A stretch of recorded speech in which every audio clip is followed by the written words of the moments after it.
જાળી કેમ છે અહીંયા? એ થોડાક હવે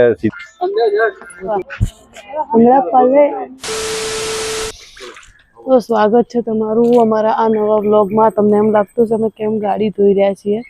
આપણે એક વ્લોગ માટે જવાનું છે પાટણ, એની માટે સાફ સફાઈ કરી રહ્યા છીએ। 4 વાગ્યાના જાગ્યા છીએ। બન્યા રહેજો અમારા વ્લોગમાં, બહુ જ મજા આવવાની છે અને એક સરસ મજાના મંદિરને તમને દર્શન પણ કરાવીશું। ગુડ મોર્નિંગ, આજના વ્લોગમાં તમારું સ્વાગત છે અને ફાઇનલી અમારા ઘરના દેખો બધા આવી ગયા છે અમારા ડબ્બામાં અને 4 વાગે અમે ઉઠી અને 6 વાગે નીકળવાનું હતું। અમારા ભાઈ છે કે આયા નતા, એ ભાઈને માંડ મનાયા છે અને લઈને આયા છીએ।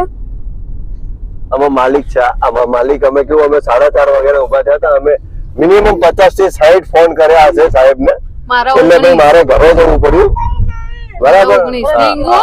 એટલે આ બધાને થઈને 19 આપણે 19 ફોન કર્યા। મને નહીં ખબર કેટલા ફોન કર્યા। ભૈયા તું પ્રતિકના ઘરે જઈને શું ચૂનો મારીને આવ્યો? સિદ્ધિવિનાયક જઈએ અને તું ખાતે પાટણ, એટલે ભાઈ એની મમ્મીએ ગચકા બરાબર મારો કોઈ જુઠ્ઠો પડ્યો દેખો। એ સુલતાન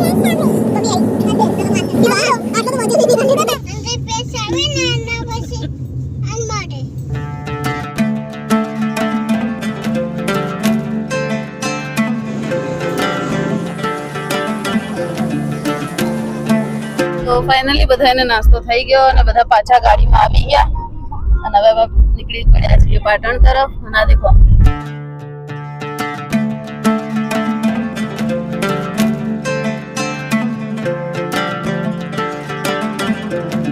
તો ફાઇનલી અમે અહીંયા ચુડેલમાના મંદિરે તો પહોંચી ગયા અને બાજુમાં જ એક ફરવાલાયક સ્થળ હતું, એટલે કે આપણી સંસ્કૃતિને લગતું અહીંયા સરસ સરસ મૂર્તિઓનું વર્ણન કરવામાં આવ્યું હતું।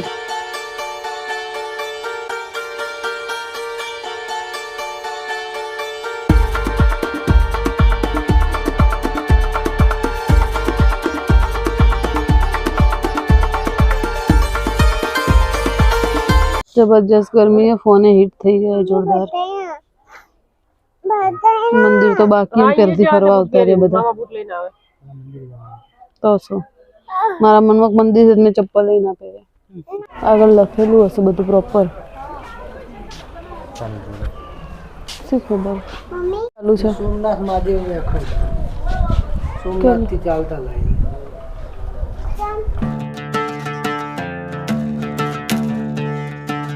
चलो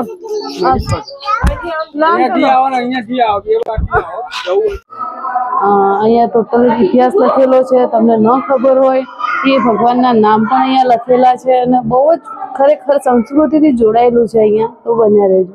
અને અહીંયા એ દર્શાવવામાં આવ્યું છે કે જ્યારે શંકર ભગવાને પોતાના પુત્ર એટલે કે ગણેશજીનું જ્યારે ધડથી એમનું મસ્તક અલગ કર્યું હતું ને, અને પછી જ્યારે એક હાથીનું નાના બચ્ચાનું જે સર લઈને અહીં મૂક્યું હતું ને, એ બતાવી રહ્યા છે, એ દર્શાવી રહ્યા છે।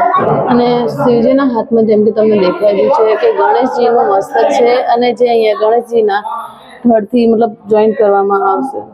અને અહીંયા જે હમણાં તમે શિવલિંગ જોઈ એની નીચે એક્ઝેક્ટલી ઉભા રહ્યા છીએ અમે, અને બહાર તો ખૂબ જ ગરમી છે પણ અહીંયા ખૂબ જ ઠંડક છે, કેમ કે શંકર ભગવાન સૃષ્ટિના ચલાયતા ઉપર બેઠા છે અને અમે નીચે ઉભા છીએ। ખૂબ જ ઠંડક છે અહીંયા, કહેવામાં ટૂંકમાં કે ગરમી નથી લાગી રહી। વાહ આટલા ગરમીમાં બની અમે કન્ટેન્ટ ગોતી રહ્યા છીએ, તો પણ તમે જો સબસ્ક્રાઇબ ન કર્યું હોય તો સબસ્ક્રાઇબ જરૂરથી કરજો, આના જેવા ના બનતા। એવું મૂકવામાં આવી છે જાળી કેમ છે અહીંયા? એ થોડાક હવે સીધા લોકો નહીં અડે નહીં એટલે એવું છે। આ જાળી એટલે કવર કરવામાં આવી છે કે અમુક લોકો છે ને અત્યારે સોશિયલ મીડિયાના ચક્કરમાં શ્રી કૃષ્ણની બાજુમાં ચડીને વિડીયો બનાવે અને કઈક અળવિતરા લોકો હોય છે, એમની માટે મતલબ ભગવાનજીને ક્યો બાત તેરી પ્યારી પ્યારી દો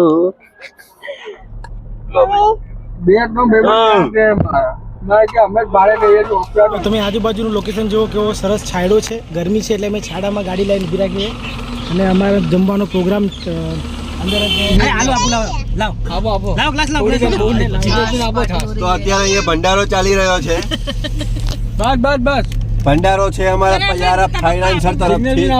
લાવ ભાઈ અમને બી આપો 1-2 પેક, મતલબ છાસના। ચલો સો ફાઇનલ હવે પાછા અમે મંદિર તરફ આવી ગયા છીએ, પણ એની પહેલા પ્રસાદ લેવાનો છે। આ મંદિર અહીંયા આવીને આવી જ ભીડ હોય છે। ફૂલ પબ્લિક હોય આ તો હમણાં તો ખરા તો ને એટલે ઓછી છે. પગ રાખવાની જગ્યા, સાધન રાખવાની જગ્યા નહીં મળતી.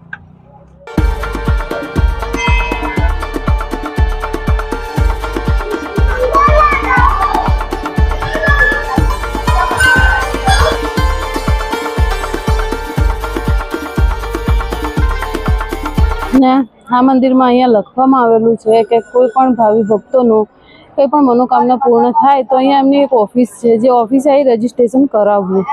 અને ખૂબ જ સરસ મંદિર છે. તમે પણ એક વખત અહીંયા જરૂરથી વિઝિટ કરજો. જો ના કર્યું હોય તો દર્શન માટે જરૂરથી આવજો. ઢીંગી આપે પણ અહીંયા તો ઉભી રે, બનાવવા તો દે.